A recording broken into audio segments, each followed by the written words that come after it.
Hey everyone, welcome back to my channel. I am Jillian Berry, and today we have an incredible guest in the house. We have Delilah from Delilah Fitness. She is a 12-year raw vegan and she thrives and makes this work as a fitness trainer, personal trainer. She's big in the fitness world, big in nutrition. We're going to talk about her raw vegan story and so much about making this work in fitness, this raw vegan lifestyle. So let's get right into it. Hey, Delilah, what's going on? Thanks so much for Hey, being on the channel. you are so welcome. You're so welcome. Thanks for having me. Yeah, you are such good vibes, Good. and we can learn a lot from you today because you look absolutely incredible. You are not wasting away, and you are 12 years raw. 12 years, 12 years. Beautiful years. So I'm so excited to share this journey with anybody who's having health issues, anybody who feels that meat is not for them, but they're forcing themselves to eat it because of the program that we were taught during from the food pyramid. But I just want to help, be a part of the journey for those people who are looking for visual. So we're here. We're on the ground for you. So thank you so much again. Yeah, and I would love for us to connect with you a little more, get to know you a little bit more, and start with your story. So, what first led you to the raw Woo! vegan lifestyle, and how did that change your life? Wow, great question. Thanks for asking. Well, I grew up with a single parent in New York, Brooklyn, New York. Born from my mother had me at 14. We were on public assistance. Didn't know my dad. So we ate a lot of processed food, processed fake, the cheese. It had no frill. So we had the box food, box cereal, box biscuit. Didn't have any vegetables. I think the only thing we had was iceberg, lettuce, and tomatoes, the plum tomatoes. So we ate a lot of that. Ate a lot. I TV dinners. I was a latchkey kid, so I grew up sick. I had issues with my health, as far as my breathing, as far as that, and also just being overweight, and also my brain. Like in school, I was slow. My neurotransmitter, my brain, I had ADD, and they were saying, she's slow, and they took me back 2 grades. So, and then I started feeling low self-esteem. The depression kicked in even as a child. Um, so it was even as a teenager, it was very trying for me. I didn't fit in. I didn't understand what was going on, not knowing my dad and being teased. And I ate out of stress, and I started getting bigger. I ate a lot of pizzas, had a lot of fast food, tons of fast food. And I did not one time eat any fruits and vegetables. And that's to be honest with you. So I wanted to say that's how I Wow. started. Wow. Yeah. In your childhood. Yeah. Unbelievable. And now look at you. So Yeah. you know what? Like this is awesome. So then when did you go fully raw and like how did you discover it and what happened? Well, I had fibroids.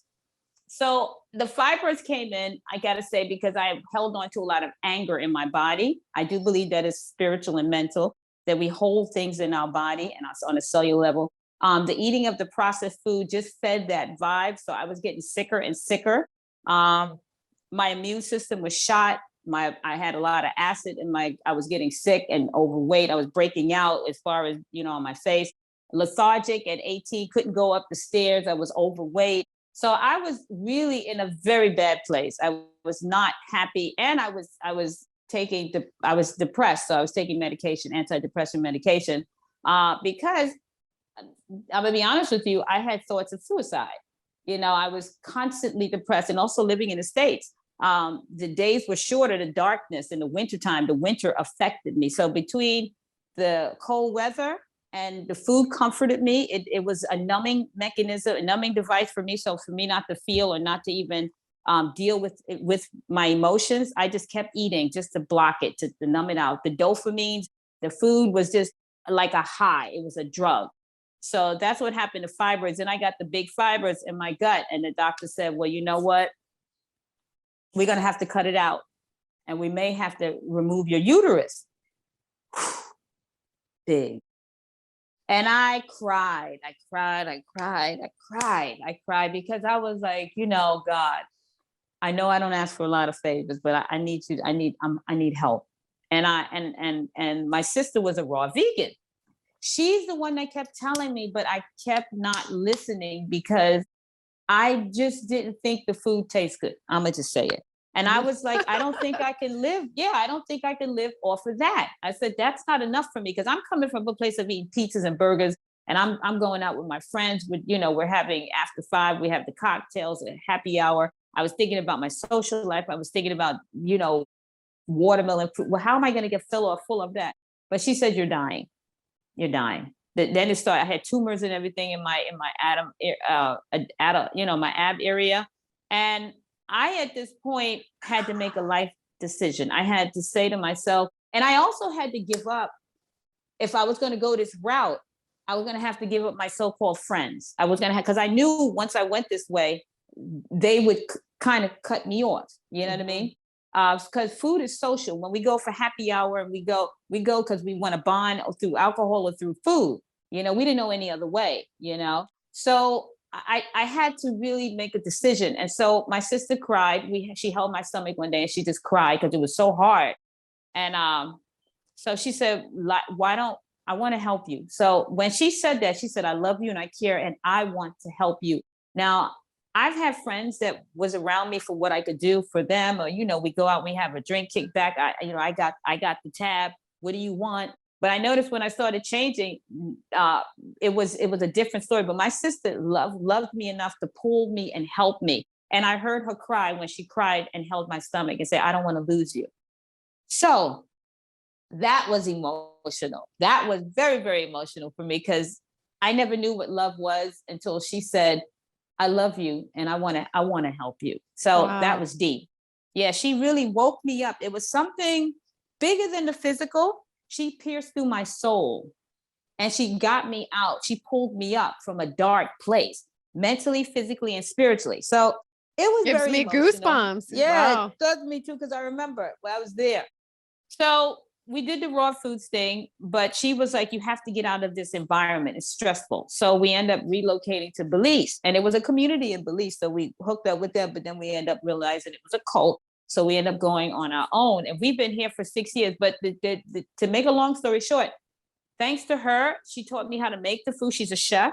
She's a chef, body culinary, but she actually assists me and even believing in myself that the words that I say, I couldn't even look in the mirror because I never thought I was attractive. It was the food helped me remove toxins out of my body, but it also helped me remove toxins out of my spirit because I had a lot of self-hate, and the food was making me feel good because I was so numb and I just wanted to numb out. I even social drinking, bonding on trauma bonding. So the food helped me see myself. So once I started to heal, and my body started to drop a lot of the waste and my body fell to its natural state, I started to feel more like an empath. I started to get my feelings back and I started to becoming more transparent. But it was a spiritual journey for me. The food was just stage 1. It was the portal to healing. And that's what the food is. A lot of times with people, they say, oh, I got to get that recipe. And I understand transitioning. You're transitioning from one situation to the next, and your body is still addicted. It has the processed food has sugar, salt, and fat. It knows, the food and drug industry knows, they studied us. They know our appetites. They know what triggers us, and they know how to manipulate.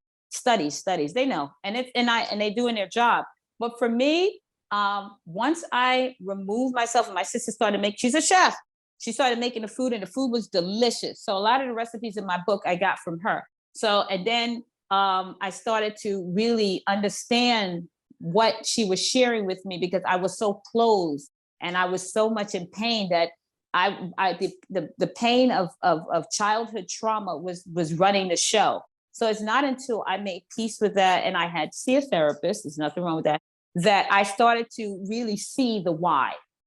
And once I saw the why, it makes it so much easier for me to see this as a lifestyle, because basically what I went through, I don't ever want to go through that again. So all the energy and all the stuff that I'm healing from, removing like layers of an onion, I'm constantly peeling off and revealing. Things are being revealed to me. So for me, it's not a diet, it's a lifestyle, because of everything that it has given to me, has given me life, that I feel I deserve more and I want more of this. So I want to see where the rabbit hole goes. So for me right now, I'm in an amazing place mentally, physically, and spiritually. So it's really important that we as a human species really remove the childhood trauma, but we don't know how to start the process. Because people say, well, I don't know where to start. I just know but start with the food.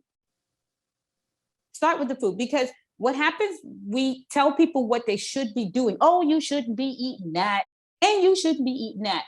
They know they should. They know, but you have to give them something to take that place. You can't take something away from somebody and not give them the why, but you have to substitute it with something else. Because if you don't, they're going to feel like a failure. They're going to feel like, you know what, I know intellectually what I need to be doing, but I just don't know how to start the process. So that's why I wrote the 7-Day Raw Vegan Challenge book. That's why I counsel people. I pour love into them because love was poured into me. And I'm going to be honest with you, if it wasn't for somebody that loved me more and saw my future, saw the love vibe in me, that she saved me. She pulled me from this dark place that I wouldn't be here right now if it wasn't for her. And I'm gonna be honest, but that's why I say lifestyle. Take it one step at a time. Don't be so hard on yourself. I fell many times, but that's where community comes in, because I couldn't do it by myself. I really couldn't. I tried and I couldn't. I know people who went vegetarian and they said, oh, and they go back. That's because you need community. We are social beings. You can't do it by yourself. You cannot. So I value what my sister and anybody like my sister, find your tribe. Once you find your tribe, everything will fall into place. You will enjoy the food because the food is feeding the body, mind, and the spirit. And you'll start to feel so in tune with nature. You can feel things, you can see things before it even happened. So I know it's a little esoteric, it's all over people's head because you are in a place right now, one frequency, but the food has high energy, has the frequency of the energy, the life energy, the phytonutrients, the living water. Once you start, that starts to be your DNA because you are what you eat. Once you start to eat food that's high in energy and high in frequency, honey, you are at that place of growth and you are feeling and living love every day. There could be anything. There's a lot going on in the world, but you know what? By the grace of the universe, by the grace of God, I know that in me, I'm right where I need to be. So I don't focus on all of the stuff that's going on. I focus on what I bring to the table and me helping people be the best version of themselves. Now, I'm not saying I dig my head in the ground. I know what's going on in the world. But you know what? When I focus on me and I heal me, I could be around that energy of other people. We could come together as a community. But right now, people always talk about, oh, well, we should come together, but we're so toxic and we're fighting each other. We would fight each other over monetary things like paper money. So you have to get past a lot of the tricks, a lot of the paper money, what you value. And once you start to respect the human spirit, because you are of spirit and you see the bigger picture, everything will fall into place. You'll be able to hear the conversations that I'm having because you'll be at that level of energy and frequency. Mm-hmm. But it's bigger than the food. This is a spiritual war as far as what we're doing. And if we all come together and eat the living foods and have living conversations and remove a lot of the barriers, racism, I'm this, I'm that, we can make this happen. So I highly recommend that people start with the food. Mm-hmm. And that's just the God's honest truth. Yeah. And that's changed your life, and what your sister's done to you. Now it makes me realize just how much we can change other people's lives and how much you change other people's lives now, it's a beautiful, beautiful, it's like you have a whole new life too, Oh, I'm so happy. I'm so happy because, I wouldn't be here, but there's so much beauty in the world. And don't you deserve to fill your temple with the best? People spend a lot of money on their car and they put the top notch gas in the car, but they don't do the same thing for themselves. Mm-hmm. And that's the thing. We have to stop. And sometimes we have to stop. That's one of the things I thought was so great and brilliant about the pandemic. It's like looking at the glass as being half full or half empty. I thought it was a blessing. I loved every minute of it. I got to better myself. I became a certified cancer exercise specialist, and I started to spend more time in the garden, spend more time earthing, meditating with getting the vitamin D. And I even started doing a retreat, having people come to Belize to really just get some R&R, just taste the food. We do workshops. My sister, when people come 5 days, we just had a 5-day raw vegan retreat, and we had people come through. We made the food with them, and they were like, I never knew this could taste so good. I thought, I hated broccoli. I hated but once they said, once you made it, it just tastes so different. I have a different, that's the aha moment. That's the moment when people start to their paradigm shift. I never knew broccoli. I would like broccoli. Oh my God. Now when I get home, I have to get some broccoli. And I want to ask it all you, starts. Yeah. Did it take you a while to get used to the raw foods and like to get over the cravings? I know a lot of people struggle with the cravings. Like how long did it take you to fall in love with that lifestyle? I went to retreats in Costa Rica and stuff like that. It took me, depending on, but we're Caribbean. So we got to put a twist on it. So we put a twist on the food with curry and stuff. We season it with our season. So we do it. But for me, I'm a big fan of herbs. It's got to, taste a certain way. It can't be bland. So my sister being a chef and me being with her, we started making our recipes in the food prep area. We don't say kitchen because we don't cook. So in the food prep area, because we don't own an oven or anything. But we started making the food. And when she started making it, it started tasting good. And she showed me how she made it when she seasoned it. For me, it's all about, I'm a little bit of a foodie because I grew up in New York. So I hit all the great restaurants. We did all the restaurants, Danielle, all of them 5-star restaurants. So it had to taste, to keep my attention. It had to not only taste good, but it had to look pretty. It couldn't look like slop that you just throw on a plate and it tastes like, that's not going to work. So, yeah, you got to pretty it up. The plate has to be pretty for me. And then when I eat it, it has to taste good. It has to be pretty. So she, it's amazing. So that's what got me. But it took me about 3 months because I was detoxing. I had a lot of toxins in me because I was also doing the bodybuilding thing. So I was taking a lot of creatine, Met-Rex. I was taking a lot of from the vitamin shop. But at the vitamin shop, nothing is regulated. Everything is all about that. I wasn't taking steroids, but I came close to it because I was obsessed. But I didn't. The fibroids hit me from the rear. It's like getting hit back from the back. So I said, nah. So yeah, but that's what happened. It took me about 3 months to get used to it. But once I got in it, and once she educated me and she showed me the why, she talked about the lymphatic system. She talks about what's going on in the body. I do think that people, in order for them to continue, they need education. They need to know the why, because the food is great, but they need to see what's going on in the body, because then they'll take it more serious when they see their anatomy, like it applies to their body.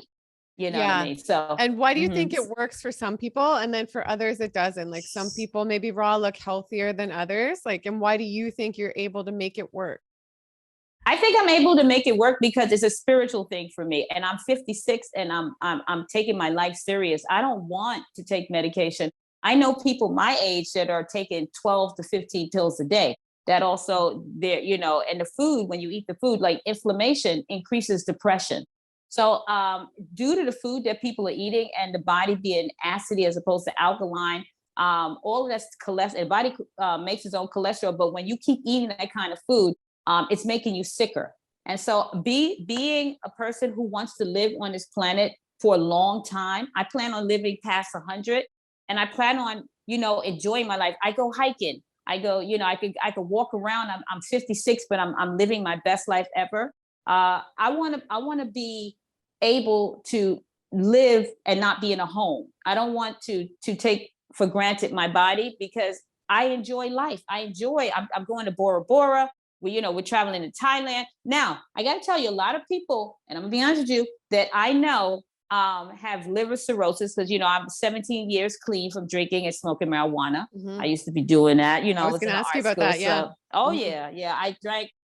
I drank alcohol, happy hour. I mean, I was in the 80s kid, dancing Interior Limelight. I was slam dancing with the Mohawk. I was in park, doing God knows what, sniffing. I did it all. So I don't have any regrets, because all the people that I know either died when AIDS was out. When AIDS first came out, it wiped a lot of my friends out. I didn't get it, thank God. And then a lot of people I know have cirrhosis of the liver from drinking, and they're like, I should have listened to you. Now I'm taking 20 pills a day for sleeping, for getting up, for her everything. They're taking all kind of pills. I mean, I can tell you. So for me, it's the pain factor. It's the consequences. If I should go back, I won't make it I won't make it. I'll be Mhm. sitting, and I wouldn't even be a Belize, because if you travel and you have medications, you got to take your medication with you. See, I don't have Mhm. to do that. And in Belize, they don't have sophisticated drugs like the States. So you would be, if you run out of your medication, you're finished. Mhm. So I want to, the take home for me, why I stay this way, what keeps me motivated is the love of my sister, who believes in me more than. That's why I say community is everything. It's like if you're married and you have children, you wanna be the best version of yourself, because you want to be around for those kids. Because studies have shown a lot of children are dying before their parents. Obesity is real. Wow. Diabetes type 2, a lot of parents are burying their kids. They're overweight, and they're overweight because the parents are overweight. So the children are not doing the grocery shopping. We have a culture, a study of children right now that are eating Uber delivers. They're not making food. When I was Mhm. growing up, we went to church on Sunday, but we had Sunday meal at the house. My grandmother was there. I made the salad, or not salad, but I made the mac and cheese. But at least we had community. We Mhm. broke bread together. But now everybody's on the phone, and this one's eating at this restaurant, this one's going fast food, this one. And the bottom line is that that food is killing people. 11 million people die every year. 11 million based Wow. on the food. And food is the breeding ground for disease. If you're eating toxic processed food, Mhm. and you're bringing that in the house, the kid is now that's all they know. That's all they Mhm. know. So Mhm. when they get older, they're going to continue that. They went from a Happy Meal to a Big Mac. And the bottom line is that, and I know, trust me, I know, because my grandmother, I know my mother didn't mean to hurt me, but she was uneducated. She did not know. So Mhm. now that we know, and you could Google half this information, but it's some type of I don't know what it is. I'm gonna be honest with you, where people are intellectual, they know. Even I train doctors that are overweight. Mhm. You know what I mean? So you Mhm. would think that this person is a doctor, and Mhm. they are helping people get better, but they're overweight. And I even Mhm. tell my client, like, why? Oh, well, I just like to eat my Haagen-Dazs at night, and I like Mhm. my Peter Luger steak, my steak. I just can't. So I don't hold people hostage. I don't look down at people like that. I do have compassion. I know it's hard. It's not easy. But I got to tell you, what helped me is the love of my sister and the love of community, my tribe, that keep me accountable, And that have you look out found for that, me. like, have you found your tribe in Belize Yep. there, or is it like a lot online too? I found a lot online. I found a Mhm. lot online. There's some in Belize, but I found a lot online. Those people that I connect to that really hold me accountable, and I hold them accountable. So we have each other's back, even to the point where now a lot of them that are not just eating food, they're starting to exercise because they thought the food was just it. But explaining to them about the lymphatic system, and how to, and easy, it could be 5 minutes, because a lot of people are turned off because it's spend too much time. It's little things that you can do just to keep yourself acclimated and get your body moving, because if you don't move, a body in motion stays in motion. As you get older, the body Mhm. starts to close up, like it's like Mhm. rigor mortis kicks in. So I put it in because I love what I do. I'm hoping to be around and share this message with other people that are younger than me. Even, and it's funny because even when people see me that's younger than me, they be like, "Damn, you Diesel, you 51." So Yeah, it's like right? No, you're it, awesome. it gives them a chance to really change their view how 50 looks. Because when people were 50 my age, they were like Mhm. done. They look like I kid you not. And they look like they were dead already. And and it was horrible to see that. So the key thing is to be around people who believe or share your thoughts, share your energy. So I did find my tribe online, and me and my sister, that's my ride or die sister. So I'm so glad we came through the same energy portal. My mom but we broke out of that. And it wasn't easy, but you know what? We choose life. We choose Mhm. to live. We want to, and that's the thing. I want to live. I love this life. You know, that's Mhm. why. And I know Yeah. you have a video, how to remove stress and drama queens out of your life. Do you have any tips for anyone? I love it. Do you have any tips for anyone watching who might want to, like, any tips for like how to remove some of those negative people out of your life and and get rid of some of that stress and feel better? Great question. Amazing. Now I'm going to tell you something. It's funny because I'm a people pleaser. You know, we all are, some of it. And I never wanted to remove them, but they felt uncomfortable with me. Like I would still go out, but I would have my Tupperware. I would eat outside and come back in. Or if I did, I would just have eat with them at the table. I would just have water. And it's funny because some people would say, well, yo, you don't have any money? I said, yeah, I have money, but I ate already. Oh, come on, just eat something. And people will spend money. But if I needed money to pay my rent or help me with my rent, they're not, but they'll pay money for me to have a cocktail or give me a cigarette. You know what I mean? And I was Mhm. like, wow. And then they stopped calling. They were like, Mhm. they because it's not you that's going to get rid of them. They're going to feel uncomfortable with you. You know why? Because people are going to say, and my friends even told me, they were like, you made me feel uncomfortable. You made me feel bad about myself because look at me. And I put on weight, but look at you. You look like you haven't aged. And I was just uncomfortable with how you made me feel. So I Mhm. was like, wow. So it's never you. It's like, cause what you do when you start to change, you kind of hold people responsible to their growth. They're looking at you like, oh, wow, that's possible, but I don't want to do that. They're saying that. So when Mhm.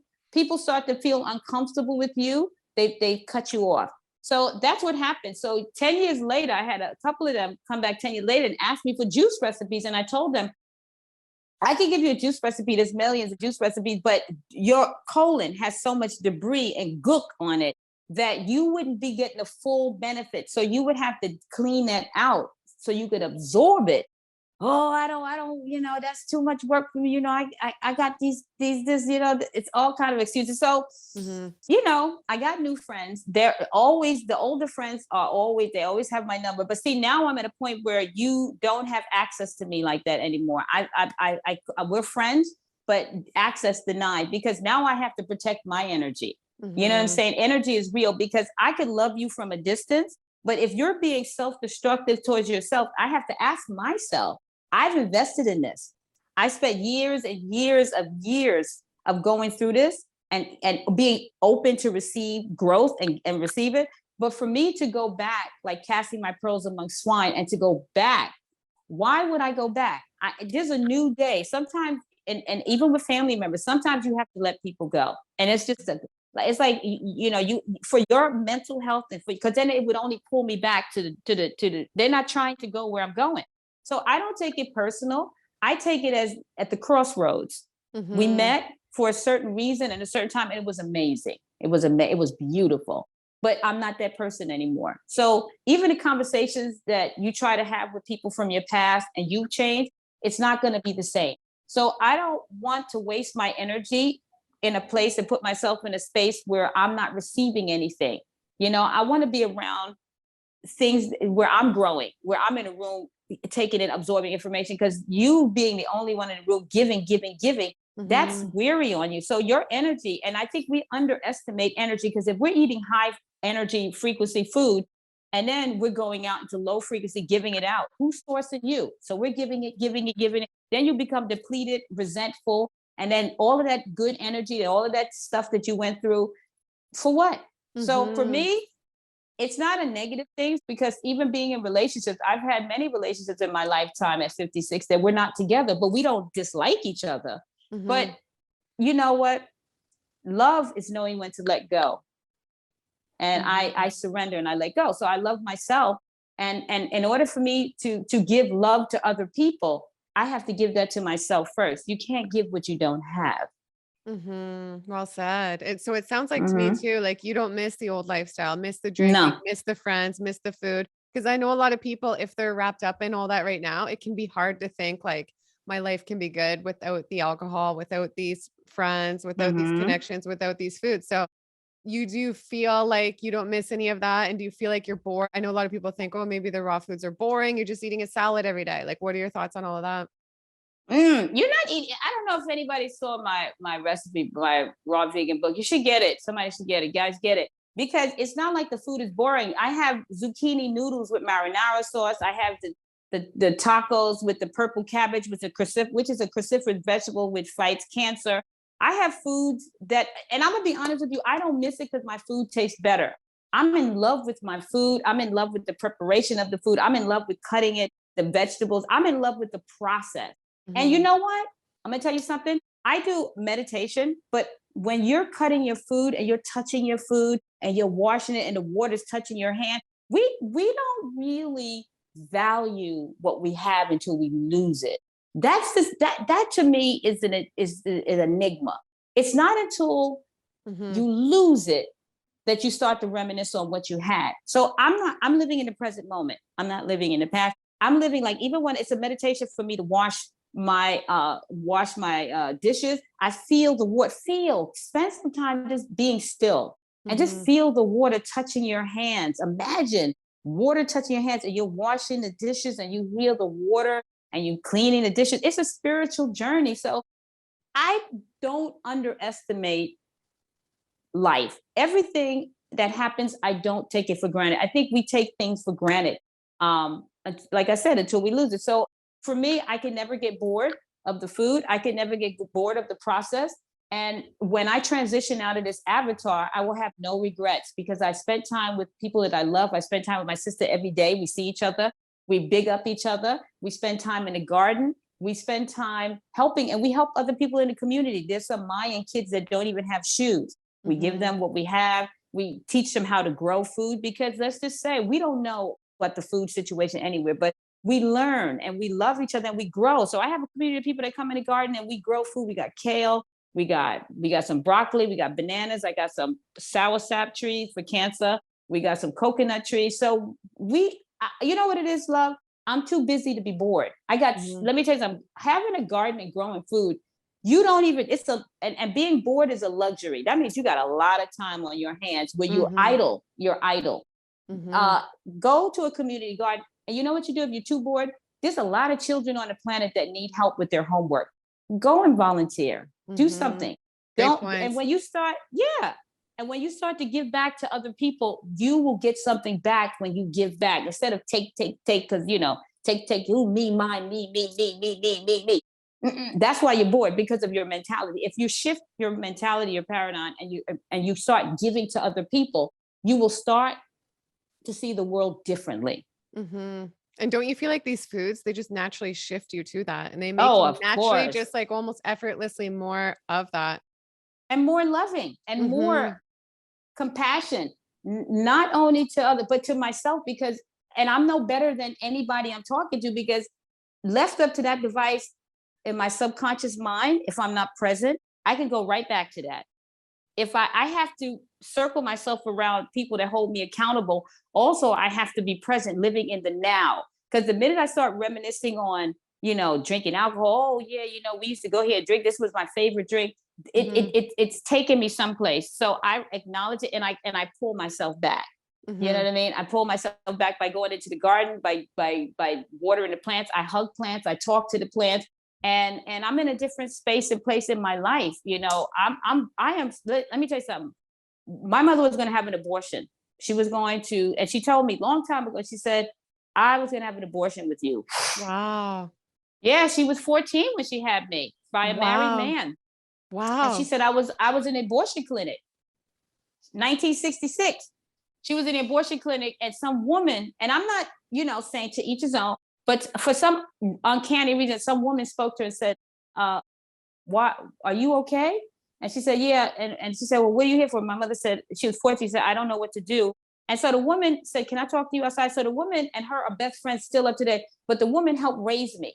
The woman Mhm. didn't just tell my mother a couple of things. She was in my life forever. You know what I'm saying? Wow. So it was two people that raised me. So by the grace of God goes I. So with that being said, I am here for a reason. I could have been somewhere else, but I'm going to live my life in my purpose.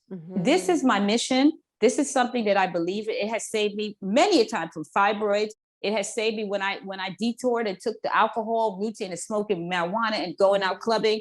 How I put myself in some dangerous position being in people's homes, like don't even know the person. You know, when you go to a Hmm. club and you hanging out, you Yeah. say, hey, this person looks great, looks friendly. Then you end up in their house and you're like, in the door closed. And now you're thinking, oh, I could have been, several times not being just not taking into consideration wanting to be liked, Hmm. not to disappoint somebody could have got me killed.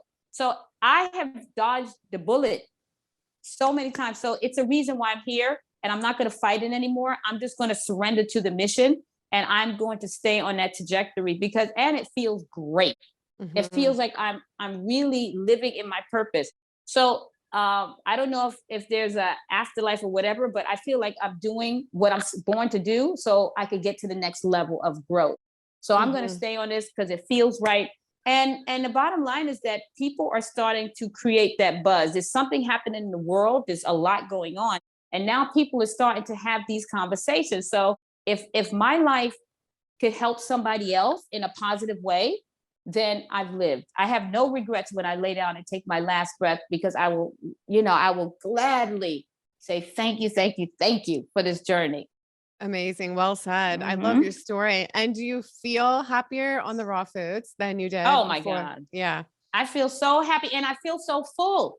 I feel so, on a cellular level, the nutrients as opposed to all of the calories, because when I was consuming high calories, I was eating so much, but I was still hungry because I wasn't getting the nutrients. You're getting a lot of calories. Hmm. And there was a study that they did with rats where they fed them a lot of processed food, and they ate so much to their belly burst, but they were still hungry because they didn't, Wow. your body needs 40 essential nutrients, essential nutrients that the body doesn't produce. Hmm. And you have to get that from outside on a daily basis. So if your body doesn't get those nutrients that it doesn't produce on its own, it's seeking those nutrients so it can sustain the neurotransmitters in the brain. So it's constantly looking. You're eating calories, but it's not hungry for the calories. It's hungry for nutrients. So the food that people are eating are not nutritionally dense, and they're obese, but they're starving to death of nutrients. So when Hmm. my body, due to having food that sustains me and it has nutrients, I could extend of energy and it disseminates slowly. I have more energy now than I ever had before because the food is nutritionally dense. It's my mitochondria packed Hmm. with power. Hmm. So everything is, I am, to be honest with you, I am much more healthier than I was as a child. Hmm. This is the See, it just healthiest that shows I've ever people been. too, like you can turn, it's never too late. You know what I mean? You can turn No. things around. And I mean, going on the raw living foods, it can just do wonders. And oftentimes it Yep. can do wonders very fast. So that's the thing. You're right. So I'm glad you're having this so people could see it. I think people need to see us more. I think we need to be visual. I'm glad that you have this podcast so people can see it. And a lot of times I'm going to just tell you, as an African American, Hmm. a lot of African Americans don't see themselves. So with that being said, um, I'm glad that I could be part of the community where people could say, Hmm. because you know what we'll say, my people say, "Oh, it's only Caucasian people. No, no, that's not for me, and that's not true."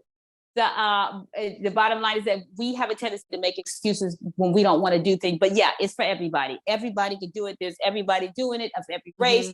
And when you start, and I'm gonna be honest with you, when you start to live at a higher frequency, all of that will fall off. You won't even see that. Hmm. All you'll see is spirit, because you're transcending. Your avatar is not who you are. It's a vehicle for you to move around in this so-called reality. But once you start to go at a higher level, all of that stuff that people are talking about won't apply to you Hmm. because you're Absolutely. living higher. That's low. All of those conversations people be having, it's low, and it's divide and conquer. So when you're eating food that loves you and that loves everybody, you start to resonate at a higher frequency of love. So Hmm. you become one, like we always have been. This is an illusion, it's fake, but somebody benefits from this story, and it's not working for us as a species. So true. And do you feel like there's certain foods that make you feel like higher vibration than others? Fruit are Mhm. cleansers. It gives me more energy. Greens are builders. So when I'm eating a pineapple or I'm eating something like a watermelon where my body is being hydrated with living water, I feel amazing. I feel like I Mhm. can sustain and I just feel happy. I feel like I can't even believe I'm 56 because I'm thinking to myself, where did the time where did the time go? Mhm. Because I still feel like a kid, you know? So Mhm. so it's amazing. It's a feeling. You'll know when you get there because nobody will have to tell you. You will tell them by the way you walk on this planet. People will see you. They will see Mhm. your energy. You won't even have to say anything. Mhm. They'll tell Absolutely. you. They'll tell you. Absolutely. There's Yeah. something different. They'll start off by saying, there's something different about you. I can't Mhm. put my hand on it. I don't know what it is, but you just look so different. Did you get a raise at the job? Or Mhm. is everything? Yeah, you'll Yeah. start, but that's how it starts. That's how it starts. So Yeah. yeah, it's a beautiful life. Yeah, it really is. Well, I'd love to talk fitness too. Like you look Let's hit it. beautiful. Let's get it. And then I have some viewer questions as well. They just love you and they have some questions. So I would love to know like how do you make this work working out so much? I would love to start with what do you eat in a day? What is a good like pre-workout meal for you and a post-workout meal Okay. and like protein, all of this? Well, what I eat in the day, early in the day, I'll have a glass of coconut water with a split of lime. So I'll squeeze a little lime in it. And then I'll start my cardio. I do when I'm in, I do the trampoline for my lymphatic system. So I'll get some weight to do the trampoline when I don't want to Mhm. run. I'll do the trampoline, bang, bang, bang. And then I'll do that for 30 minutes. And then after the coconut water, I'll have a smoothie. I'll have a smoothie with some sea moss in it, Mhm. uh, bananas for bananas for my carb load up, with some coconut water and maybe blueberries, my antioxidants. So I got my potassium, my electrolytes, and I got my antioxidants and blueberries and some sea moss for my minerals. So I'll have that, Then I'll go in the garden and get some sun. Got to get my vitamin D. I'm not wearing any shoes. So I don't Mhm. really wear shoes. I mean, I only wear shoes when I go out, but I hardly wear shoes. We don't need shoes here. So, I'll go in the garden and get the vitamin D and, do that. And then I'll come and have a salad. I'll have like a kale salad with some lentils. Now, lentils has a lot of protein Mhm. in it. I have a lot of protein, the lentils and the kale. So I'll get my chlorophyll, my magnesium, my greens. And then I'll spend some time in the studio doing my website, and then I'll have dinner. Dinner will consist of sesame seed. I have a sesame seed taco thing that I like, a taco sesame seed. And sesame seed has a lot of calcium in it, more calcium than milk. So, Mhm. and I'll have my cabbage as the bread or lettuce, and I'll make I'll use the not the cashew nuts and make a sour cream sauce, and then I'll make a sauce out of it, and I'll just take the collard green wrap. But it's so many.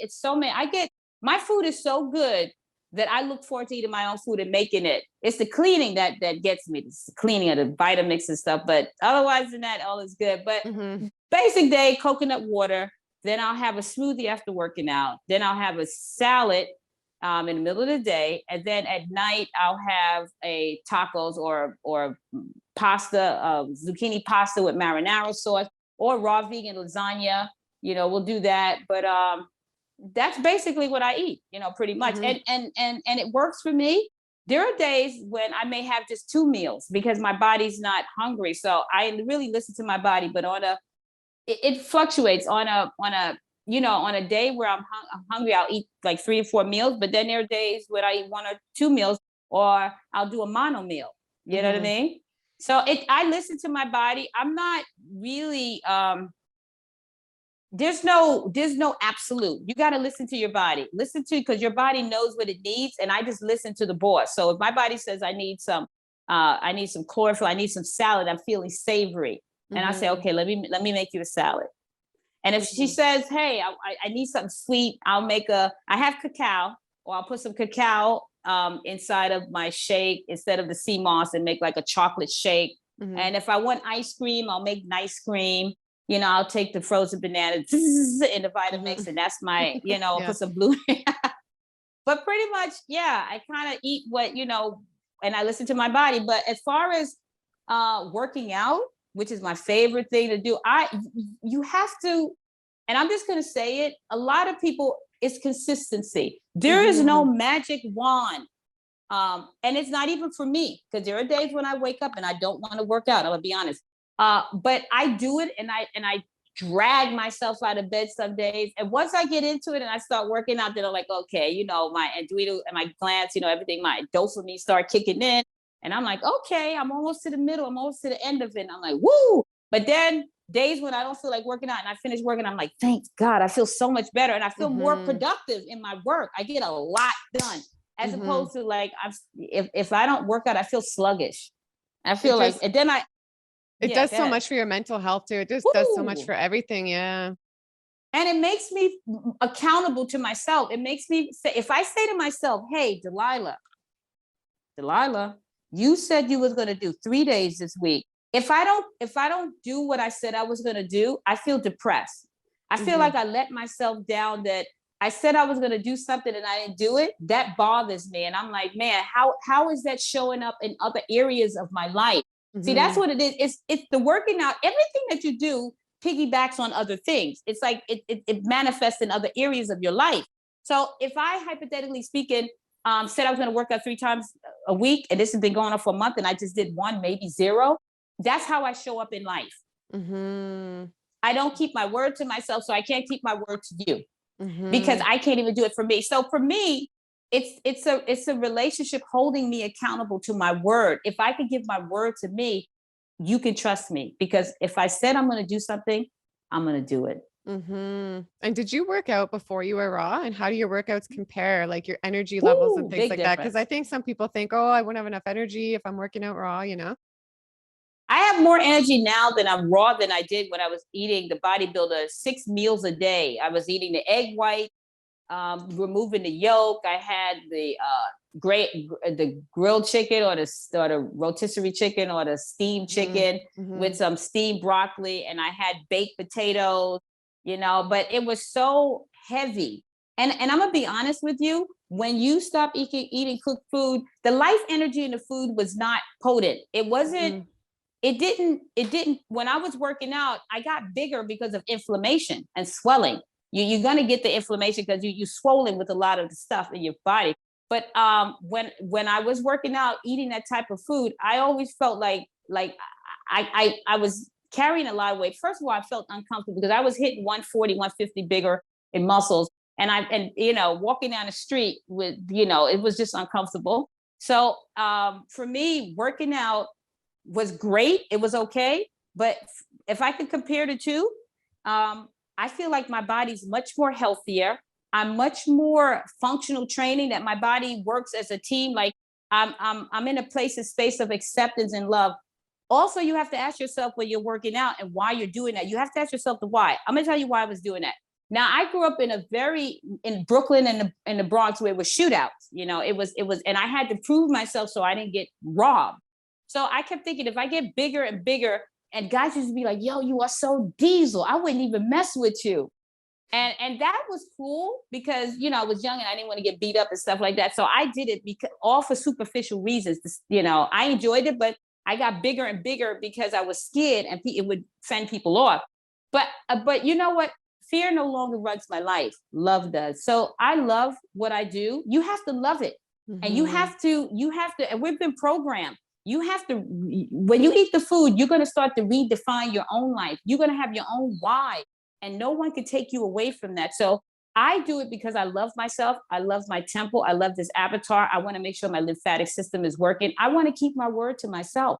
If I said I'm going to spend some quality time with myself, taking care of my vehicle so it can run for the future, I'm putting time in on my life. It's like putting money in the bank. I'm making deposits. So God forbid, when I reach 70, 80, um, I could take out withdrawals because I Mhm. put in so much. So now I don't want the medication when I get older. So it's more to thyself be true. Don't be a liar to yourself, and also invest in yourself. Another thing people don't do. They want a Mhm. lot, but they Mhm. don't want to invest in themselves.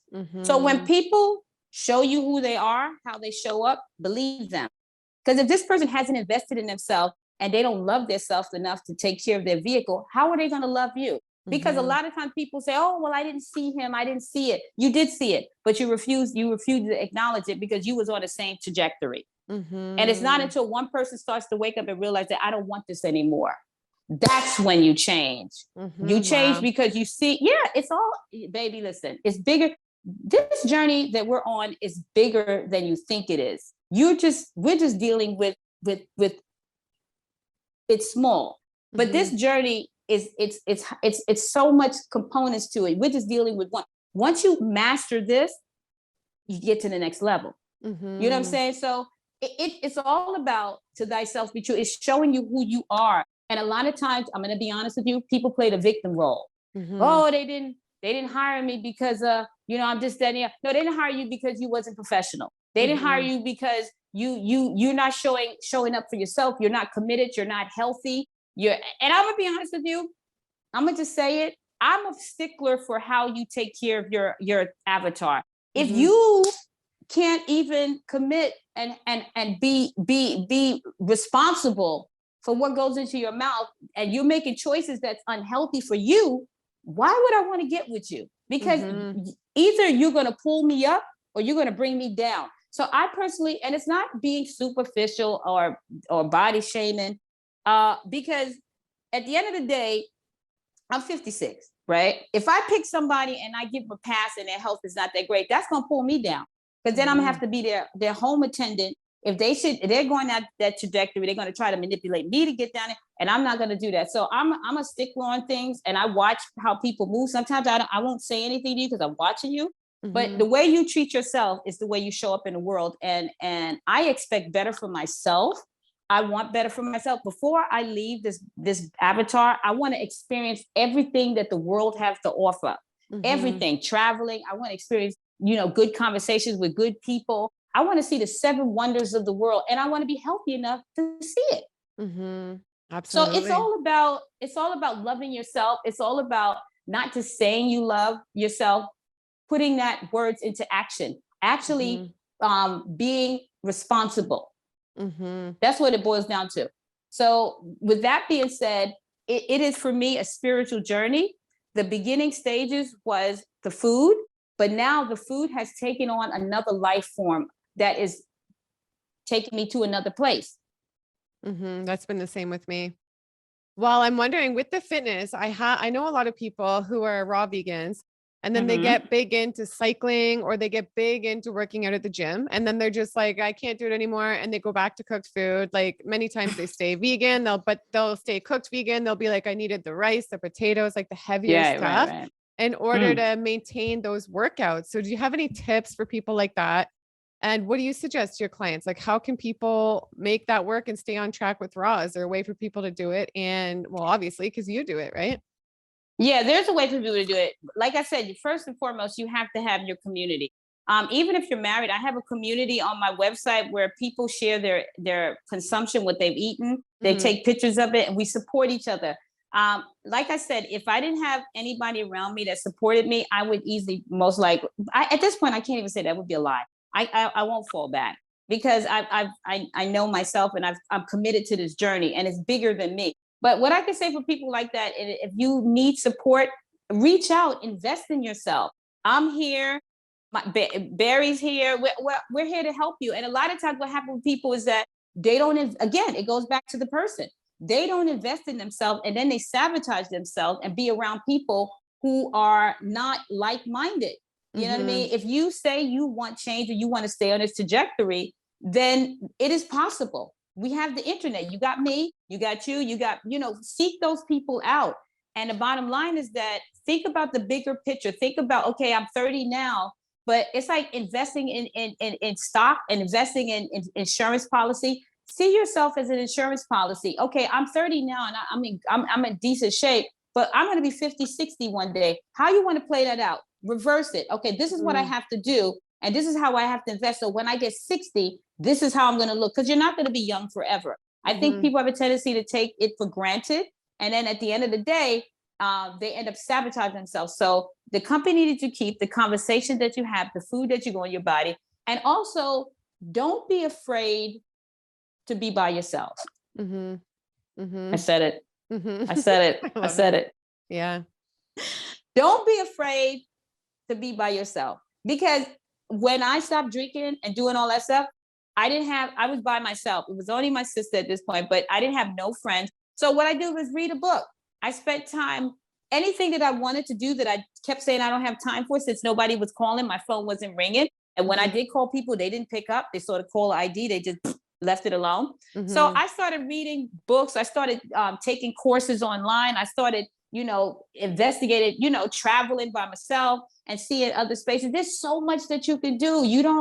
People, for some uncanny reason, people give up on themselves and they feel hopeless. Change the way you see the world. When you change, the world will change, because you will see it differently. Mm-hmm. And things, when you're like a magnet. Okay, you're alone. Oh, you're alone, and you want to work out, or you want to build muscle. Hang around people like myself. Say, hey, Yeah. Delilah, yo, what are you working on today? I'm working on chest and triceps. You want to get in? You want to work in, or I need a new program. Like, put me onto this. And I got people that do this all the time. I got guys that are building muscle on the raw vegan lifestyle. So it's not impossible, but what makes it impossible is your language. By saying it's impossible, change your language. Stop saying that it's impossible, because nothing is impossible. The world, we live in an unlimited universe. You could create. How do you think we're talking on a cell phone right now? I mean, somebody thought this was crazy back, 50 years ago, if I was to tell somebody, hey, soon we'll be talking on these things, these, and we're going to call it cell phone. So there's nothing impossible. It's only impossible if you make it impossible, and you sabotage yourself by being around people who don't see your vision. So true. You'll never grow. Yeah. You'll never grow, because yeah. Sorry, because some people like crabs in a barrel. They don't want to go nowhere. They don't want to see you go nowhere. And it's not intentional. They're living out of false existence appearing real. They're living in fear. And if you're that type of person where you could see more, that you can see other things that they can't see, then do what you have to do. They'll always be there. You could always go back. Those same people 20, 30 years from now will still be sitting. If I was to go back to drinking and smoking, all those people are still waiting for me. They still back there. So I want more. I deserve more. I deserve more. I know I was born for greatness. I dodged death several times. My mother almost had abortion. So I'm not going to waste this gift. I'm not going to waste it. I'm going to enjoy it. And as far as working out, you can build muscle and do. I have a workout. If you need a plan, hit me up. Talk to me. Ladies, I know you've been on my friend's page. Some of you guys been hitting me on Instagram. I would love to work with you. I have a Saturday class. I also do corrective exercises. Be very mindful if you have a meniscus tear or ACL. Make sure you don't just jump into something. That's another thing. People don't work out and they want to jump into something, and then they injure themselves and they'll say, oh, yeah, I'm not working out anymore. I worked out once with Delilah. I worked out and I injured myself, and I just don't like working out. No, you got to be very mindful. If you're taking medication, it affects your movement.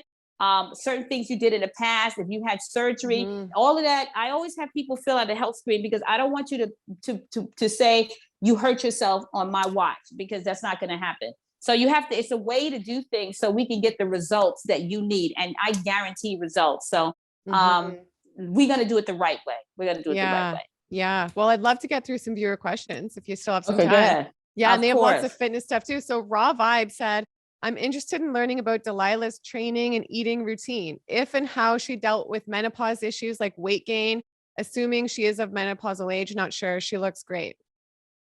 As far as the menopause, the only symptoms that I'm getting, I'm not getting the dryness. I'm not getting anything like the people having, what else do they have? The attitudes, like people changing. That's like the hot flash. Yeah, the hot flash. I'm only having that once a month, if that. The hot flashes, but that's the only thing I have. As far as gaining weight, I actually lost weight. I lost weight going through menopause, because I'm 115. I was 120. But I lost weight, and basically, you know what it is. My body dropped to its natural state. Now there's ectomorph, there's mesomorph, there's certain different types of body types. So depending on, you can't compare yourself to me. Depending on your body type, you will drop to your natural state. I'm at my natural state. So I don't have a lot of hips or a lot of butt, don't have that. But I have more of an athletic build. So I work with where I'm at, but also self-love is the key. Women and women, and to embrace your gray hair, self-love. And I think this is the big, going through menopause, this is the time for you to break away from all of the programs of you have the mini skirt, you have to dye your hair, embrace the gray hair, love it. As far as menopause, you can, based on what you're eating, coffee, chocolates, we could talk about that. I think I have a video on menopause, but if you wanted to set up something on a consultation on what you need to be eating and certain exercise programs, I would gladly help you out, because everybody's different. I can't get this as far as general. I need to know, I don't want to tell you something and then you may be allergic to something and then I'd be held accountable to it, because I'm certified and we have we signed a contract. There's certain things that we can say, I'm out of my scope of practice with certain things. So I wanted to each one of you to invest in yourself. If you really want the information, just let me know, hook up with me so I can have you fill out a health screen so I know about your history. So once I know what medication you're taking, I know exactly what to prescribe, because turmeric, for example, is a blood thinner. So if somebody has inflammation, it's good for inflammation, but you also have to be mindful when you're giving, certain advice that you know what you're talking about. And I don't want to generalize things because, all sizes, not everything fits everybody. So you have to be mindful of that. That's what I want to say. But yeah, I do work out. I have a regiment where I work out 3 times a week. I hit my body parts. I do a 6-week program because the body starts to get used to the workout. So I switch it up. I'll do 6 weeks of strength training. Then I'll do 6 weeks of calisthenics. Then I'll do 6 weeks of animal flow, getting my connective tissues. I'll do my animal flow on the floor and do all of that. I love it, love it. And I do my yoga, I do my breath work, but I do a combination of things, because for me, I'm a well-rounded person. I'm evolved as far as functional training for balance, stabilizing the core training. Because as you get older, you start to lose your balance. People slip in the tub. So I work with stability training, core training. Little one leg things where you can wrap your leg around and go around and just hold yourself. Because a lot of people start shaking it, and living in New York, slipping on black ice in the wintertime where you can stabilize your ankle. So there's so many techniques of exercise. So that's why I always work with people individually. And once I get comfortable with them, then they can join the general population. But they have to strengthen certain things, their core first. And we have to find if they have any injuries, rotator cuff, meniscus tear. You can't just throw somebody into the lion's den. I need to hear your story. Your body needs to tell me what it needs and where any corrective exercise. So you will have a pleasant experience as far as working out. So we have this crawl before we walk. So you got to crawl. So definitely available for that. Wow. So you look this good, only working out 3 days a week. 3 days a week. Wow. That's amazing. Amazing. Okay. So Tara says, I'm wondering about sport and calories. Is it always necessary to increase the number of calories when you're doing intense physical activity, or does the body need less calories at some point when it's clean and efficient enough, regardless of the physical activity we're doing? She says she's often struggling with the calorie intake. Yeah, I add more calories. I do. As far as the sesame seed, it has a lot of calcium for my bones. But for me, when I'm working out and I'm lifting, like bench pressing and stuff, I need more food. I need more calories to keep the mass on. For me, especially when I'm doing too much cardio, I look too thin because I'm burning off the muscle. So I have, that's why I say 3 times a week, because I was doing 5 times a week and I was running 5 miles every day, and I was burning off too much muscle. I was lifting heavy and then burning at the same time. So there's a technique that we do where you build. First you build for 6 weeks and then you'll lean out. So right now I'm doing the building. And the summertime is the best time to do more aerobic work. So you can go outside and, do like some working out on the bench. You can do step ups and stuff like that. Don't stay in the house.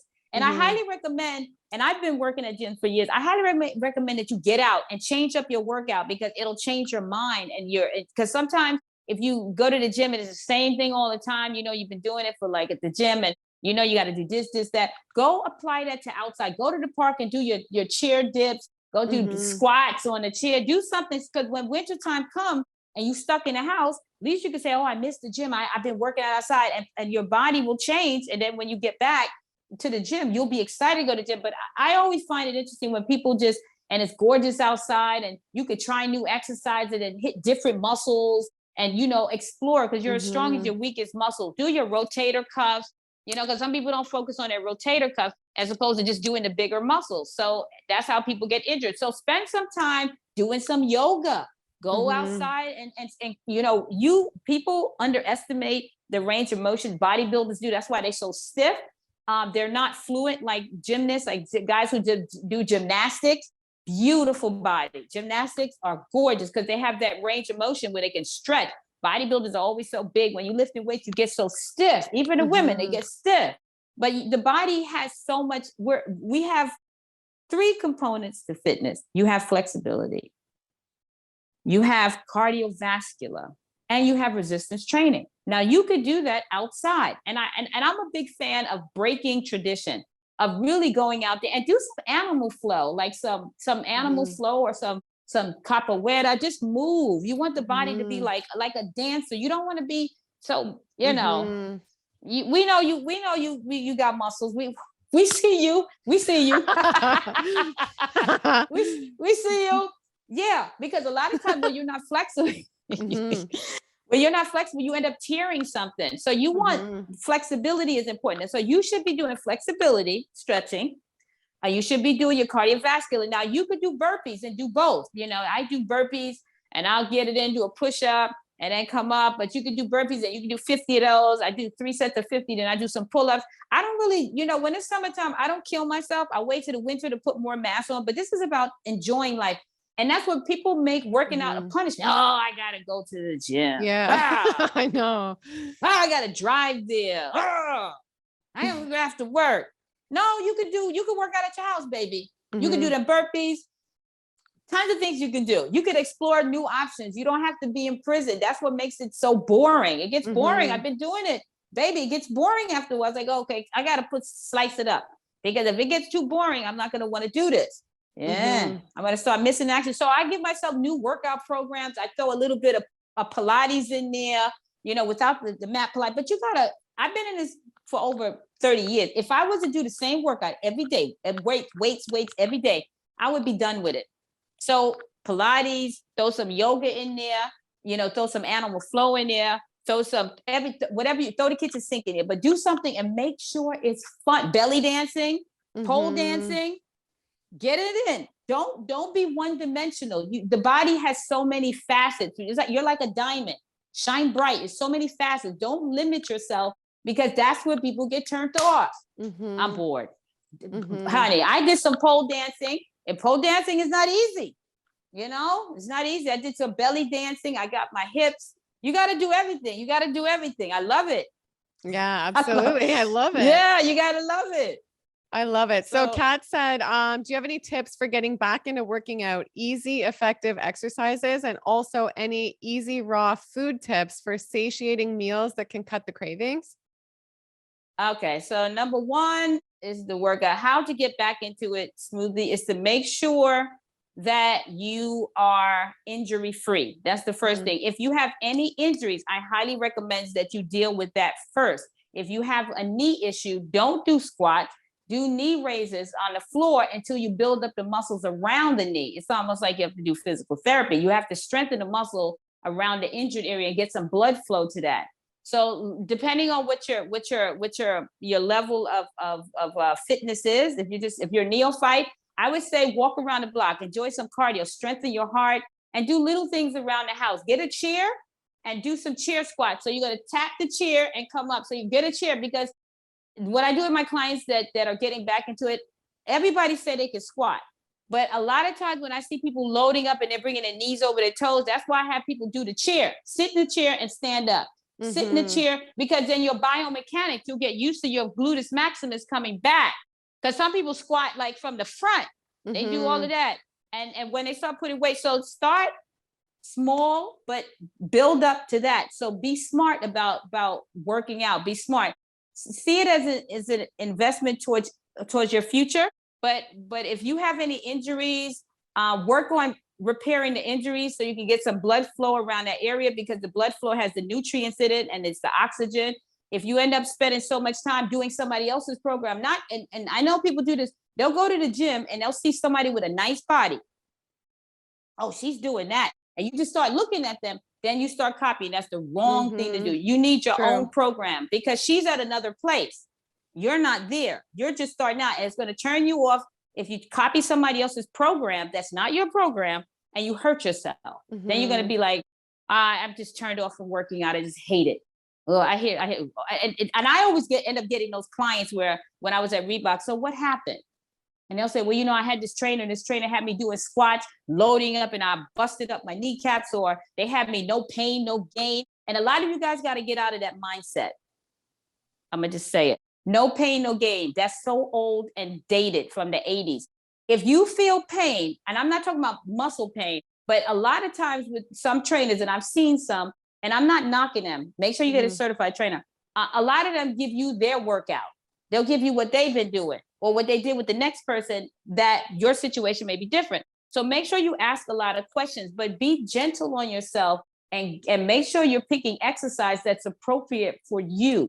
Also, as the person, I'm not consuming that much calories right now because I'm actually enjoying the outdoors. I'm going out and enjoying it. I'm doing my little trampoline. I got my little ball. And then with the ball, you could do so much. Wait, hold up. This ball, I do my chest press. Look, right here. Get one of these.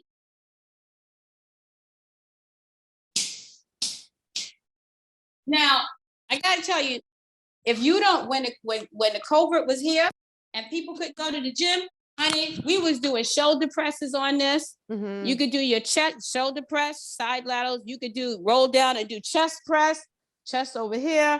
So, and the ball helps stabilize the core. Because if you're sitting on a ball, the serratus, the rib cage, the muscles are going to stabilize you so you don't slide off the floor. So even right now, when I'm on my computer, I use the ball, and I am keeping my body active and fired up, my core. So as I'm doing on my computer, my core is fired up. So that's important. Don't just make working out just at the gym. Get one of these balls and use it in the house, sit on it. Make working out part of your life. And that's what I learned at 56, because I used to always go to the gym and say, oh, I want to be bigger. I want to do. But then at the end of the day, it wasn't part of my lifestyle. See, this is my lifestyle. This ball I use as a chair. And even when I do things, I'm lifting up, putting things up. I'm up doing my step ups, say coming up the stairs, doing my step up. So and when I grab my groceries, I have it in my hand. So I'm grabbing my grocery and I'm coming up, and I'm doing a little bit. I'm doing lunges when I'm walking with the groceries. You got to make it fun. And when you make it fun, you're going to want to do it.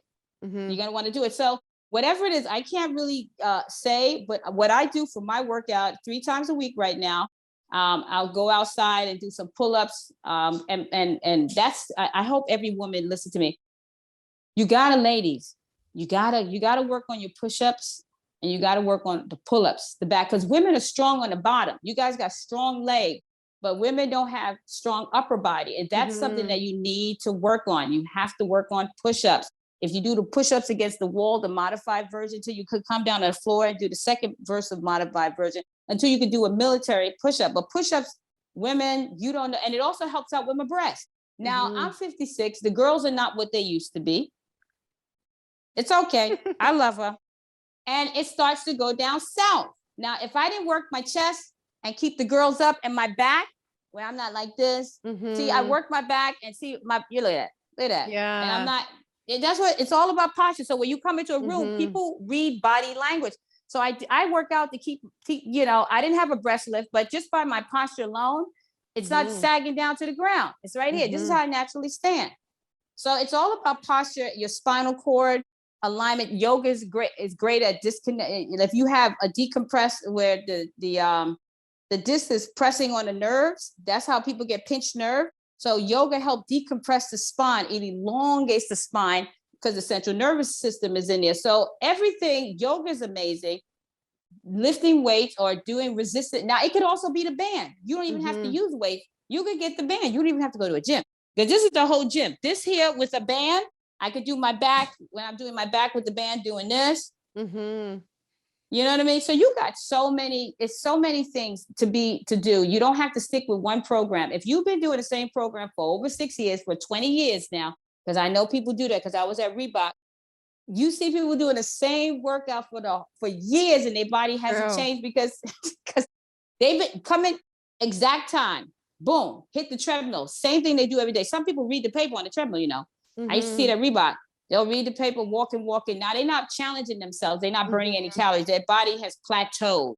But they're reading the paper. Then they'll come and do like, you know, a couple of things. You know, you can't tell them nothing. Oh, yeah, yeah. So you don't say that. And then they go. Yeah. Year after year, they look the same way. Body hasn't changed. So don't be that person that's afraid of change. If you need help, ask for help. You know, I'm glad to help you. That's what I'm here for. So take advantage of that. But the body will change when you're consistent. Here's the biggest take home: consistency. The key thing is that what keeps me going and keeps me this way is that I love working out because I changed my workout. But I also do it, and I'm dedicated to it. When I say I'm gonna do 3 times a week or I'm gonna do 4 times a week, I put it in my schedule. And you know what I do? This is big. I put me first. So regardless of what's going on in my life, what's going on, if you have a husband, if you have kids, if you have to get up a little bit earlier, and let's just say you're working out at the house for 10 minutes, you're doing a little burpees that hits the whole body, you're doing some squats or whatever you're doing, and some bicep curls. You don't need to do a lot. You just need to be consistent. You need to put yourself in the schedule. If you don't put yourself in the schedule and make yourself priority number one, your time is going to slip out of your hands. The whole day will go by, and you know what you're going to say? Oh, I didn't. Man, I was going to work out. I didn't make no time for me. Man, you know, and everybody's going to be pulling from you. So number one take home, put yourself first in the schedule. So today, get a little, and say tomorrow, I'm going to put me in 15 minutes, 20 minutes. I could do that. Get up early before the kids, before you make the breakfast, 15, 20 minutes. You could do that. And then say, oh, get in there by yourself. It's a quiet time. You get to hear your own thoughts. Not everybody, mommy, or daddy. Just think about you. You can inhale, exhale, and spend that time with just you being with you. That's the take home right there, is to put you first. Also, do exercise that you enjoy that's going to assist you if you have any injuries. Don't overpass the injuries. You cannot build from shaky ground. You have to make sure that everything is copacetic, that you don't injure yourself even worse. So that's number 2. And number 3 is, you know, love yourself. So that's what it all boils down to. Programs you can get. I mean, you can get a program, but if you don't, if you're not in the mindset, because anybody could get a program. I mean, I could give you program. But the most important thing is, are you ready? Are you committed to this? Because if you are going to fall off and say, well, you know, because people get riled, yeah, especially, New Year's resolutions are the funniest. Yeah, January 1st. Yeah. I get this, my phone ring, and I get January 1st. Yeah, January 1st, I'm going to New Year's. Then people stay for the end of the month and they'll drop off. Man, you'll be asking, well, what happened? What happened? Oh, you know, I just, you know, work. I got, you know, but I'll do it next year, 2020, 23. I'll be there in January. And you know, a change is not easy. It's a process. So, for example, with somebody that's serious, put your clothes by the door. If you know you're going to go to the gym, or you're going to get up, or you want to put your stuff by the corner of the door. Get your gym bag, and put it right by the door before you go to bed. Just put it by the door and leave it there. Leave it there and go to bed. And then when you wake up, the bag will be there. You grab and go. That's it. But if you have to, like, you know, at 6 o'clock, you don't want to wake your husband up. You're looking, you're moving around with things. You don't even have to wake nobody up because you're already ready. So you just grab the bag, got your keys, make sure you put your keys in a place where you can pick it up, and just go. That's it. But you sabotage yourself when you start looking for it and you can't find your gym shorts and you can't find your gym shirt. And you say, the hell with it. So that's what happened. Set yourself up for success. Success is not going to, you have to show up for it and you have to apply yourself. This is working muscle. This is a workout too. When you're working out uncomfortable, when you're working, you know, you're uncomfortable, you know, and a lot of us sabotage ourselves subconsciously. We don't even know that we're setting ourselves up. But if you take little tidbits from what I just told you, like put your thing by the door and your keys and everything right there, so you can just grab and go and just get up and go. That's going to save you, honey. You'll be like, oh my God, I went to the gym and I've been going to the gym for 3 times in 1 month. Well, what happened, Shirley? I've been putting myself by the door. And I've been just going. It's been Mhm. working for me. Good point. Little things like that. So it's Mhm. all about mindset. It's like with the food. It's the Mhm. mindset. It's about the mindset and putting things into places, putting things into place so you can break those habits. Because what Mhm. you're doing is break. It's not easy. You're breaking habits that you've been having for years. You've been sabotaging yourself. So you have to substitute it for something. So instead of making excuses, put it by the door. Just put Mhm. the gym stuff by the door so you can grab and go. That's going to save you a lot of time, and you're also going to feel that I kept my word to myself, and I'm really, really, I'm committed now. I feel that I broke a pattern in me, and I feel good Mhm. about myself. And when people start feeling good about themselves, they start performing better in every aspect of their life, not just in one, but even at work. People will notice your pattern Mhm. changing. We Mhm. like that. You're more Mhm. productive to yourself, and you're being productive at work too. We want to give you a raise. That's Mhm. what's it. That's what, because you gave Mhm. yourself a raise first. Because you tweaked it. It's all about Mhm. tweaking. That's the secret to the ingredients, though. It's pretty, but you have to apply it. So true. So true. Well, Tiffany said she wants to know if you've done any cleanses or detoxing, and if not, if no, why not? And if yes, which ones? And she wants to know, do you think mucoid plaque is an issue with, do you think mucoid plaque is real? She's wondering because it's a big issue right now. Some people think it's real, some people think it's not real. So she wants to know your thoughts on mucoid plaque too. All right. So, what was the question number one? And Have I you was going done to say any Nico Black. cleanses or detoxing? Uh, the only time I've done cleansing was when I had the pandemic. Now I've gotten that when I had the what was that the virus that everybody Yeah, had. yeah. I had that from a client because he works at a hotel, and he was sweating profusely, and I was stretching him out, so I got it. But Mhm. I just juiced. I didn't eat anything because I wanted to shut my digestive system down and get the juices straight to the blood system.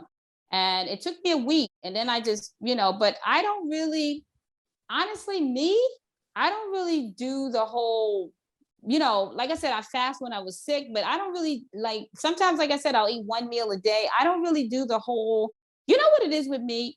Um, I listen to my body and I listen to my spirit. When you get to a certain point, you won't need all of that, because what may work for one person may not work for you. And I don't want Mhm. to, one size doesn't fit all.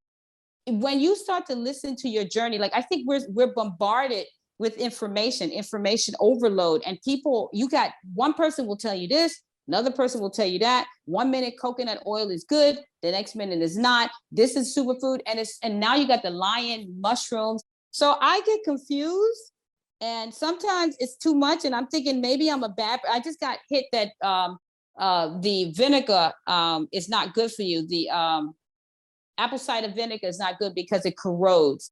So now I've been doing apple cider vinegar for so long, and I feel so confused. So I've been doing Mhm. the lemon. So I'm not a bad person. I'm doing the best that I can.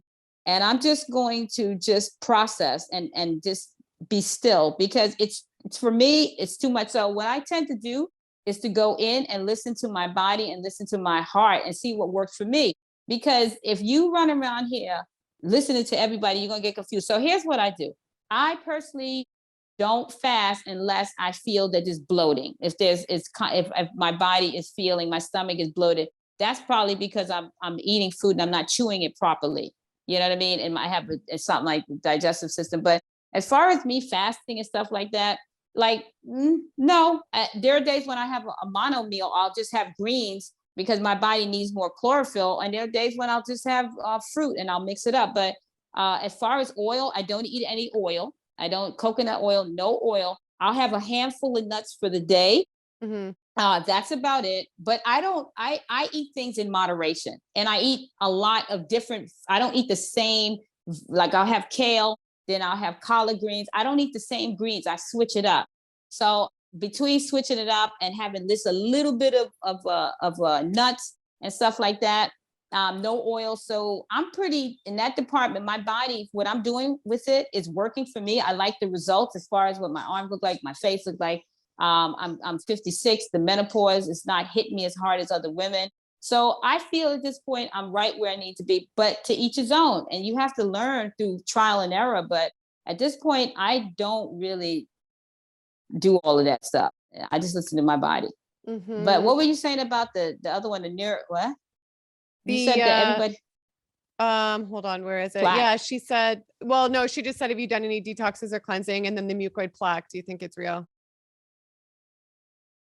I haven't heard about the new word plaque. Can you The explain it? mucoid plaque, it's the hard plaque that people say is on your Oh colon. yeah. And then, yeah, a lot of people do juice fast and then they really remove the mucoid plaque, like Yeah, the big I hard. actually, yeah, I actually agree with that. I actually believe that if you, this plaque, depending on your consumption, I've been raw for 11 years and I don't really eat in a lot of oil and everything. So I don't Mhm. have a lot of, and I've gotten checked up and I don't have a lot of that. So, but for somebody who's transitioning, that's been eating processed vegan food, a lot of chemicals, and if somebody it has been eating a lot of stuff that's carcinogenic, that has a lot been cooking their food, yeah, it Mhm. has plaque. And if you've been eating meat, it has plaque. You should definitely get the colon on and remove a lot of the plaque by, and also fruits, because fruits is breaks down that stuff. So if people are eating fruit, it takes a lot of the plaque out, and remove the greens, because I'm reading somebody's book about eating more fruits and vegetables. But honestly, yeah, that makes sense. I agree Mhm. that Mhm. you Mhm. should fast and you should clean it out, because the key thing is that when you have a dirty body, and I'm talking about your internal, you don't want to put good food in because you're not going to get the absorption. And if it has a lot of plaque, you're not getting the benefits of the food. So just yeah, fast and clean it out. And then once it's cleaned out, I give, for me, I do the 21-day thing. That's me. When I first Mhm. started the journey, I did the 21-day thing to clean out all of that stuff that I had, because I was eating a lot of meat. So Mhm. I did 21 days of fasting to clean it out, to reboot my system on a cellular level. The cells start to, you get new cells and stuff like that. So I just rebooted my system.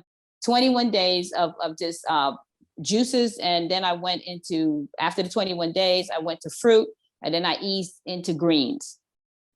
But that's what I did, because I had a lot of poison in me. I mean, I was eating a lot of, and even processed vegan food.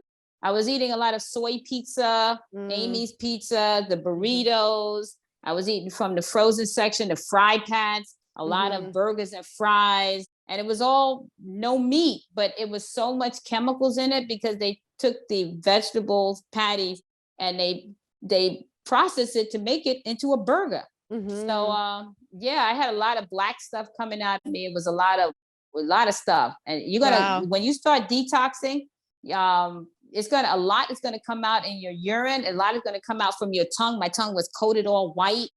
My eyes looked like I had jaundice. I had looked like I had leprosy too, because on the side of my face, it was blotchy. All of this was blotchy. It was Mm. lighter, and it was coming out. All of the toxins for years was coming out, and it took about 21 days for all of that stuff to just. I had acne coming out from my chin. It was all over. It was all over. It was all over. So it took some time to come out, the urine and everything, but at this particular point, a lot of the, and I'm feeling my energy. When I first did it, my energy was low. I felt like I was gonna die. I Mhm. couldn't even get out of bed. I was lethargic. I had Mhm. headaches, like migraine headaches. It took about 2 to 3 days for that to disappear, and then I got a little energy. But it was a lot, because I was also doing, the vitamin shop, taking a lot of the chemicals and from the bodybuilding stuff. And so, I'm guilty of that. So yeah, I Mhm. totally believe in it. Because if I would have jumped right into eating healthy food, the stuff would have still been in me. You know what I mean? It's still Mhm. covering up the walls, and you have to get that stuff crud out of there. So you're doing a cleaning. So yeah, Makes I highly sense. agree. Yeah. And Deidre said, what is the biggest issue that you face being raw, if any? I don't. I guess what I would face is, but it doesn't bother me. I would face when I'm going out with friends and they stop off at a restaurant and say, "Hey, hold up, let me just get something to eat real quick. You want something?" Mhm. And we sitting in the car, and I'm like, "Nah, I'm all right." But Yeah. I'm all right. But then I'll have water. I'll just say, "Well, can you get me some water?" And I'll just drink water and just until I get home. You Mhm. know. Mhm. But that's the Mhm. trickiest thing, is like, damn, and everybody, but the smell doesn't bother me. Like I can smell the oil, the food saturated in oil, because I don't have that in my house. So it's a little Mhm. foreign because I Mhm. haven't, I could smell the heaviness. You know how it smells when you smell oil. Yeah. Like the Yeah. French fries, you can smell it. You can smell you can smell it. And Mhm. so I'm not turned on by that because I don't like it, because now that I haven't eaten it so long, I can bite into it and feel, I'm not going to do that. But Yeah. I just I just drink the water and just wait till I get home. But it works for me. Then I'll have a banana salad, bowl of salad, and then I'll just ease into, yeah. But no. But that would be the hardest, challenging part. I Yeah. just want to say. Yeah. Okay. And Marabella says that your skin is so gorgeous. Could you give any beauty secrets, like what you use on your face, body, and hair? I'm so glad you asked me that question. And I'm going to answer it now. We know that hydration starts from within. We do know that. I drink living water. What is living water? Living water is like cucumbers, watermelon, cantaloupes, living water for a Mhm. living body. And what keeps me growing and glowing is the hydration from within. I don't wear makeup or anything. I don't put anything on my skin. It's the hydration, it's the water, it's the enzymes, all of the stuff from the fruit, the phytonutrients, all of that is coming through. So what you're seeing is the food that I'm eating that has a glow. Watermelon, cucumbers have life. So you're looking at life. So all of this here, no makeup, but it's coming from inside. So when you put it Mhm. in, it comes on the outside. So I don't really I don't put anything on my skin. I'll put some, I'll dry brush and I'll get my loofah and to get rid of the dead skin on my skin. And if anything, I'll probably put some coconut oil on my elbows to make sure, but I don't get ash, but I just put it on because I'm so used to it, but I don't really need to. So it's all about what I put inside. But I'm gonna be honest, when you start shifting your lifestyle, and you start changing your mentality, the things that was considered impossible becomes possible. So what you're doing is having a paradigm shift, because you're in this body, in this world. But when you start to eat differently, the rules change. You know what I mean? Mhm. It's what you start to radiate or manifest at a different level of being present. Your body starts to manifest and to go with your thought process. So it's about really invested in yourself and also trying new things. Now you could, like I said, you can always go back, but like you asked me about my skin, everybody asked me that, and I'm 56 and there's nothing down here, there's Mhm. nothing. So it's really just the water. What you see is my light from within shining Mhm. outside. And I thank you for acknowledging and seeing my light shine. Thank you. Mhm. Absolutely. And Metamorphosis says my insurance doesn't cover my natural journal to health. Does Delilah have a regular primary care doctor? If not, what kind of natural doctors does she go to? Does she get her blood levels checked? If so, how often? And if yes, does she pay out of pocket? And if so, how much? I pay out of pocket. I don't. I'm not, and I've never been. I had Oxford a long time ago, but I don't really go to the doctors much. I do get blood work. I do get that done. But as far as that, they always tell me when I get my checkup that you are great. What are you doing? Whatever you're doing, keep doing it. Or they'll say, well, can you share with me some of the tips that you use so I could do the same thing? So Mhm. the blood work is good. My vitamin D, my cholesterol, everything is good. So I just go for blood work, but Good. otherwise than that, I have no issue. No. Okay, good. And someone wanted you to talk about bodybuilding on a raw vegan diet. Okay. All right. So bodybuilding is building up the muscle fiber. So you're going to tear and rebuild, tear and rebuild. Now, there's two types of working out. There's anaerobic and there's aerobic. Aerobic is when you're leaning and getting lean muscle mass. Bodybuilders do it because they want to get zero body fat, but they have to build up. So when you build up, you're going to be lifting heavy weights, like whatever your heaviest is, your 1 rep max. Mine's used to be with the dumbbells, like 60 pounds on each side, 60. I used to do 1 rep with 60. But whatever, if you could do 6 reps with that weight, if the weight is too light, because bodybuilders don't do that many reps. They're not trying to do an aerobic workout. They're trying to build. So with bodybuilders, like if you could do 5 to 6 with the heaviest, get the heaviest dumbbells, like 100 pounds. I've seen guys take the 100-pound dumbbell and they'll do it like 5 or 6 times and bang it out. Then they'll go to 110 and do Mm. three reps. But the heavier you go, the lighter the reps because you're trying to build. So you're going to be tearing a lot of fiber. And you don't want to work the same muscle part consecutively. It takes 48 hours for the body to repair the torn fibers. And you're going to have lactic acid that's going to be leaving the body. So I would do on a given day, as a Monday, I would do chest. I would do chest and not a push pull. I would do chest and tricep. So chest and triceps would be one day. Then I would come back the next day and do back and biceps. The third day, I would do legs and shoulders. Take one day off and repeat the same thing the next day and take Sunday off. Monday, Tuesday, Wednesday. Monday, Tuesday, Wednesday, Thursday off, Friday, Saturday, Sunday. Yeah, so I would just repeat it. I would repeat it, but you have to take one day. So hold up, 7, Monday, Tuesday, Wednesday. You got Thursday off, Friday, Saturday, Sunday, and then take Monday off. So you would have to repeat it twice, if Monday, Tuesday, Wednesday, take Thursday off. That's what they do. Friday, Saturday, Sunday. Then they'll take Monday off, and then Tuesday, Wednesday, Thursday. So 3 days on, 1 day off. That's what I want to say. 3 days on, 1 day off of lifting heavy, but you should do that only for 6 weeks because your body and make sure you check your shoulders, because that's the first thing to blow out is your shoulders.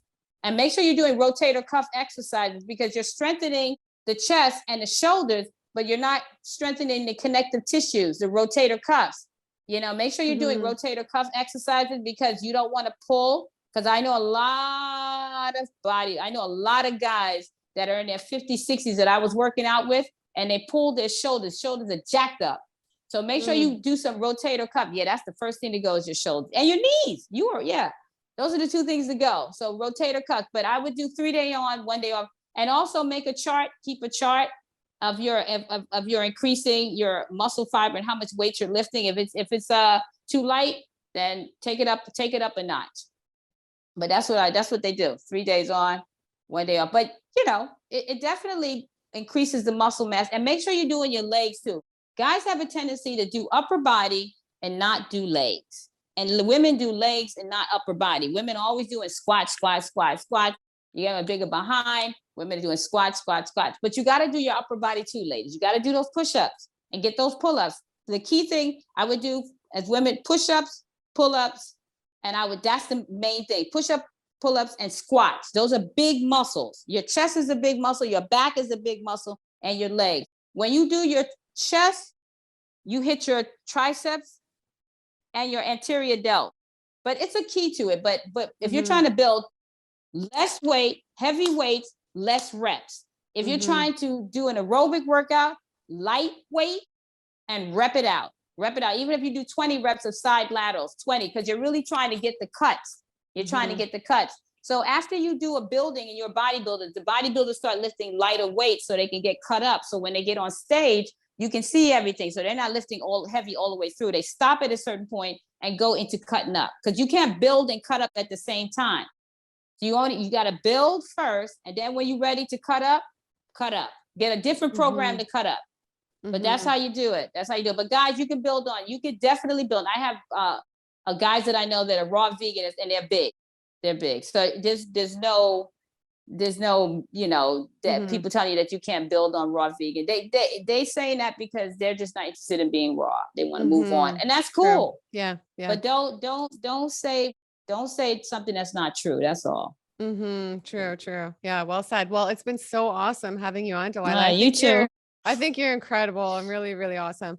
And I would love for you to let everybody know, where can everybody find you? And do you have any closing words, maybe some inspiration for somebody out there who's struggling with their health and wants to take the leap or transition raw or something like that, or whatever comes to mind? What I could say for somebody who's having that hard time is to honestly, what it all boils down to is love yourself. And love manifests in how you move in this so-called reality. And there's so much to be grateful for, like just having these conversations, meeting my friend over here, and just seeing what is in you. A lot of us never really lived. A lot of us been told what we should do, what type of job should get, what we should eat, what is breakfast, what is lunch. We've been told. For once in your life, spend some time writing in a journal and getting to know yourself and loving yourself and really spending time enjoying this beautiful planet and enjoying your beautiful soul. That's what I can say.